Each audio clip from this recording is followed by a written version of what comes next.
And Philip, I'm just wondering very quickly, because obviously we're at a situation where up to 18 million families, 45 million people will be in fuel poverty by January in the UK. And this is going to, it's 19 days of mourning for the royal family and then 10 for the nation. This is going to cost millions upon millions upon millions. Do you think that in the immediate aftermath, people were thinking one way, and might there be some resentment at how much this is going to cost?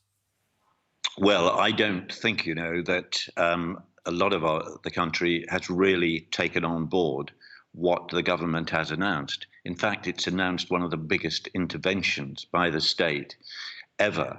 And this is a Conservative government, but it was a very socialist act to bring in what's said to be an intervention of some £150 billion and controlling prices so that people don't have to pay more than $2,500 on their energy bills this year. It's a huge socialist intervention. And I really don't...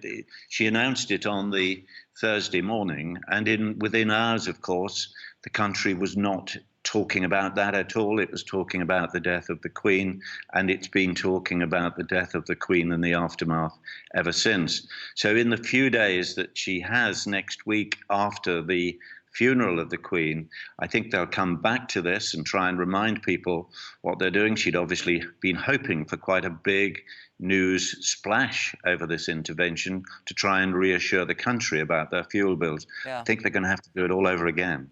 Henry, what do you make on that? Well, I think the United Kingdom is grief-stricken. At the moment, I actually don't think they're thinking about electricity bills and the fact that it's gone up 4 times and the cost of living crisis. I think they really are grief-stricken. I mean, it is everywhere, yes. I would imagine, over there. But at the same time... Well, reality will hit, absolutely. Yes. Reality will hit, but for the moment, like all the pop radio stations over there, they're playing nothing but sad, love songs, which I love. But at the same time, I mean, it has gone, and I hope, and I mean this from the bottom of my heart, a little bit North Korea over there at the moment, which is basically why they're doing this, because of love. And to quote the Queen, she did say during the pandemic, grief is the price you pay for love. And I really do think there is so much love for her, and that might not be the same for Charles, but she transcended everything. The Queen, even people in Northern Ireland, Republican people, even Mary Lou McDonald, she actually did tweet showing her respect, so much respect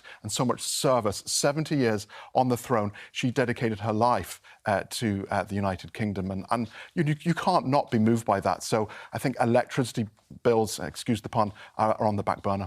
Bad word with all of this. We would like to say thank you from News Talk, Henry McKean, thank you so much, and Philip Webster, former political editor of The Times. Thank you both so much for joining us this morning. 0896 111 111 to get in contact with us here, because I think a lot of people have lots of opinions on what's happening. Are you into it? I mean, is it a bit OTT? We'd love to get your opinion on it.